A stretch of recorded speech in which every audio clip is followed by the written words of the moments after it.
Welcome to episode 58 of Gods and Heroes of Ancient Greece.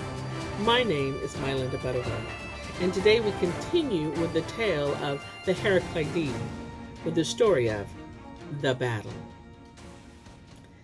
The king and the citizens of Athens looked after her reverently, while Iolaus and her brothers, the Heraclidae, lowered their gaze in sorrow and pain. But fate did not allow either side to dwell on their thoughts and emotions, for hardly had Macaria disappeared when a messenger came running toward the altar, his face bright with good tidings, his voice loud with joy. "Greetings, O sons of Heracles," he cried. "Tell me where I can find Iolaus. I have a message for him that will give him great happiness." Iolaus rose from the altar, but he could not at once banish the lines of grief and care from his forehead, and the messenger asked him the cause of his gloom. "I am troubled for those I love," said the old man. "Do not question me further, but rather tell me your joyful news." "Do you not recognize me?" asked the messenger. "Do you not know the old servant of Hyllus, son of Heracles and Deianira? You will recall that my master separated from you in the course of your wanderings in order to enlist allies for your cause and his. Now at just the right moment he has come with a mighty host and is camped opposite the army of King Eurystheus." A stir of happy excitement ran through the group around the altar and spread to the citizens. The good news brought even old Alchemy from the women's apartments of the palace, and gray-haired Iolaus had them bring him weapons and gird on his armor. He commended the younger children of Heracles and their great-grandmother to the care of the elders of Athens, who remained behind in the city. Then he himself went out with the youths and King Demophoon to join the host of Hyllus.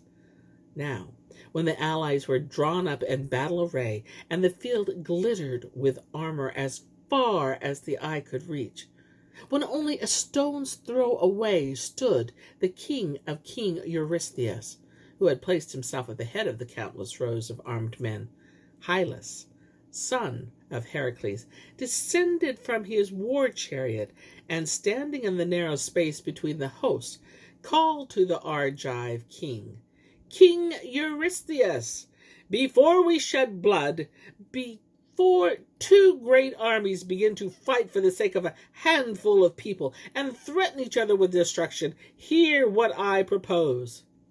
Let us two decide this quarrel in single combat. If I fall at your hands, take with you my brothers, the son of Heracles, and do with them as you wish.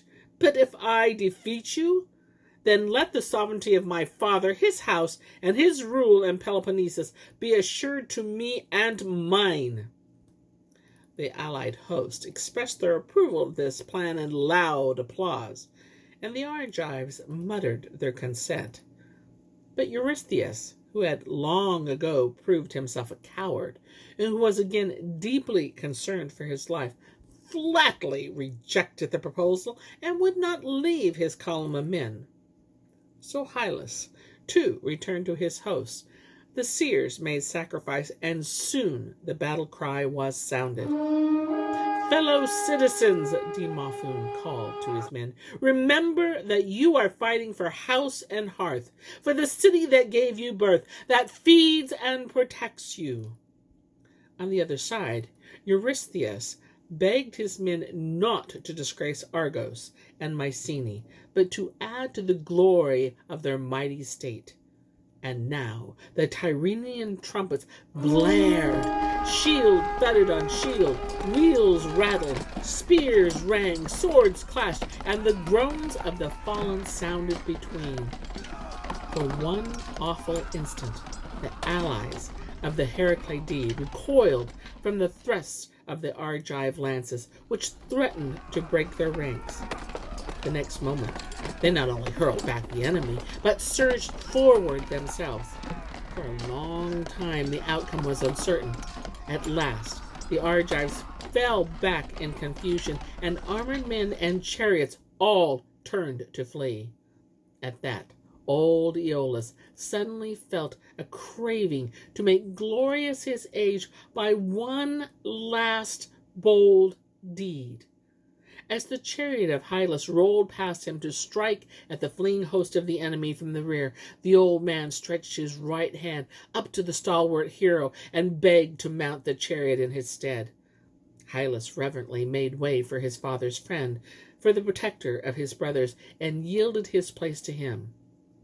It was not an easy task for those old hands to master 4 horses chomping at the bit, but he drove forward and had just reached the temple of Pallas Athene when he saw the chariot of Eurystheus whirling up the dust ahead of him.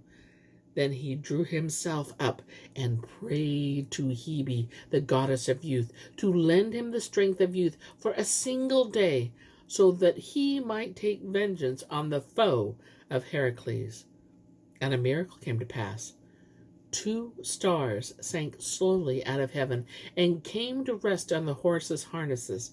And a moment later, a cloud of impenetrable mist enveloped the entire chariot. But the next instant, mist and stars alike had vanished. Standing erect in the chariot was Iolaus, young and sound. His brown locks blew in the wind. His neck was straight and strong. He had sinewy arms, and he gripped the reins of the 4 horses with a firm hand. Storming ahead, he caught up with Eurystheus, who had already passed the Siron rocks and was about to enter the valley into which the Argives thought to find safety. Eurystheus did not recognize his pursuer and fought back, but by dint of the youthful power the gods had lent him, Iolaus was victorious, forced his old enemy from his chariot, tied him fast in his own, and drove him toward the allied host as the first fruits of victory. The battle was won, for the leaderless host of the Argives scattered in frantic flight. All the sons of Eurystheus and countless other warriors were slain, and soon not a single enemy was left on the soil of Attica. Eurystheus and Alcmene.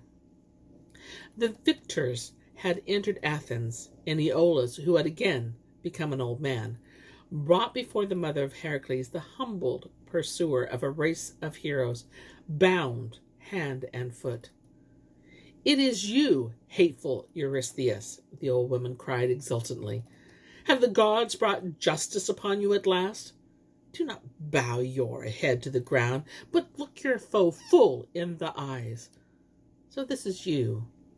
You, for so many years, heaped labors and disgrace upon my son. Sent him forth to strangle fierce serpents and savage lions, hoping that he might die in the doing.